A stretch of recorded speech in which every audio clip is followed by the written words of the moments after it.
The idea behind this is to radically change how people report their tax liabilities and how the tax administration works.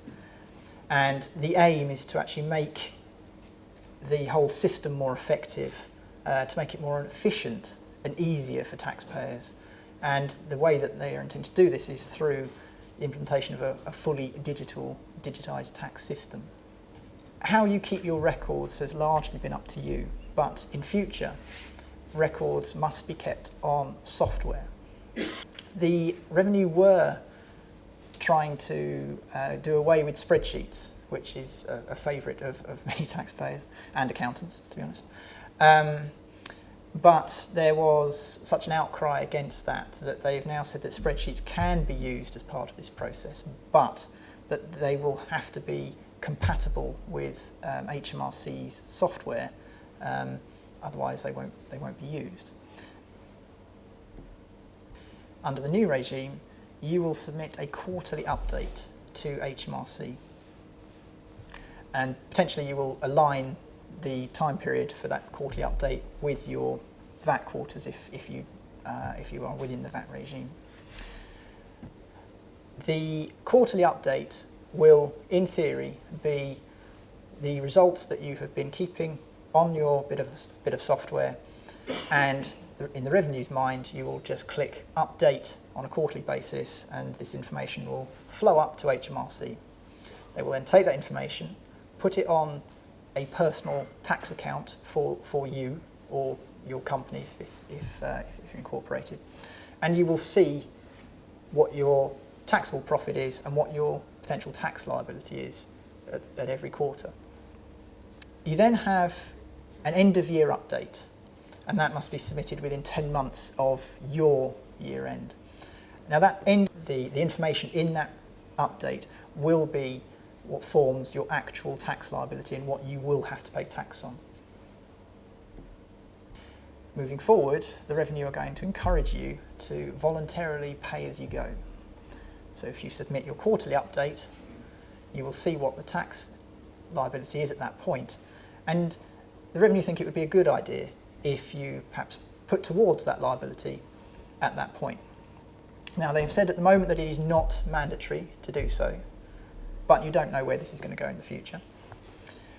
And there are actually issues with the payments that you will actually make to HMRC. What they have currently said is that they will take your money and they will allocate it against the liability that is basically the oldest. And during the consultation process with the professional bodies, there has been concern that might not be sort of correct. We may not want to pay a particular liability. We might want to pay something else because the other liability might be disputed.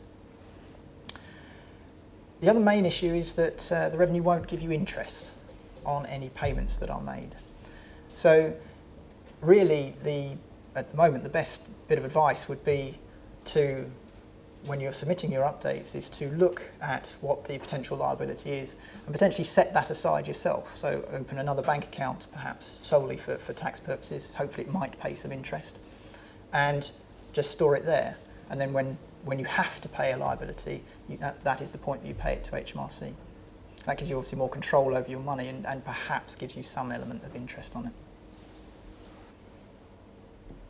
By April 2018, for unincorporated sort of businesses and landlords with turnover above sort of £83,000, you will need to start using this process. If you haven't got turnover above that, then you will have until April 2019, but that's still actually quite soon if you're trying to adapt to new working procedures and perhaps new software and new ways of thinking on this subject. April 2019 will also be rolled out for VAT, and April 2020 for corporation tax. Currently, you can report in two ways. There's the sort of accounting concept of accruals and prepayments and using accounting standards and procedures. But the Revenue understand and love the cash basis because it just sits better with them. Cash in, cash out, net, you pay tax on, the end. Now, to encourage people to start using the cash basis more frequently, they've extended the range that people can actually, the limit for people that can use it. So now if you have cash receipts of up to 150,000, you can opt in to the cash basis. There are a few entities that can't, such as companies and LLPs.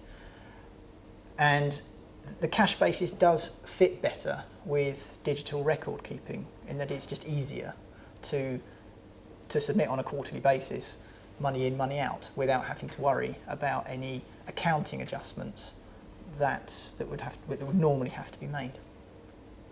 You do have the option to elect for either the accruals basis or the cash basis. So if you are a landlord and you jointly own a property with someone else, you can actually have two bases. So one person could want to submit on the cash basis and one on the accruals basis.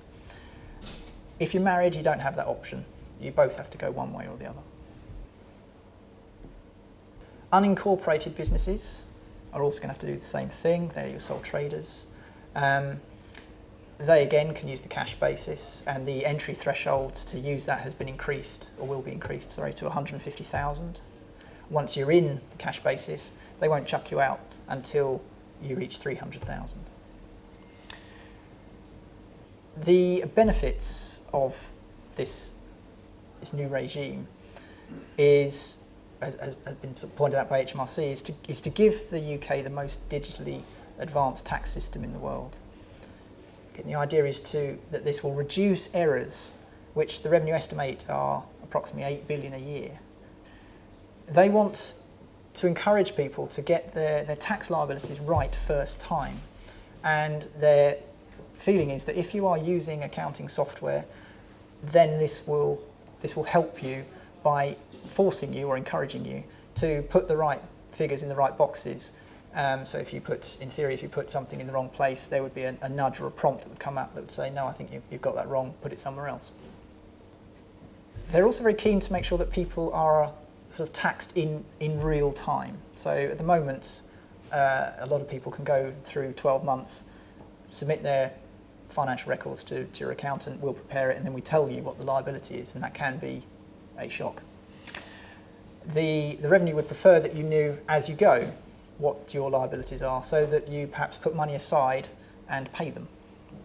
And this will certainly, if this works, this will certainly achieve that. The revenue also want to make use, or better use, of third-party information. So, for example, an employed person will receive a pay slip each month, and their employer will obviously transfer to HMRC details of what's been paid and what tax has been deducted.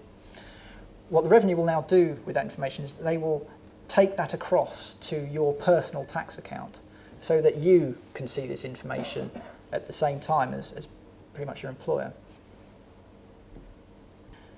The idea is that when you log on to HMRC, you will have one page which has got all of your tax liabilities on it. So if you're a business, if you're a limited company, you would see your corporation tax, your VAT, your PAYE, all in one place.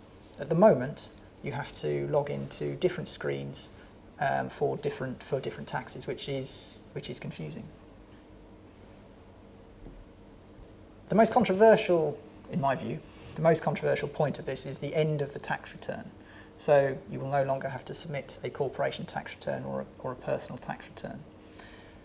The reality is that although those documents may cease to exist, your end of year return that you're going to have to submit is perhaps pretty much going to be the same thing.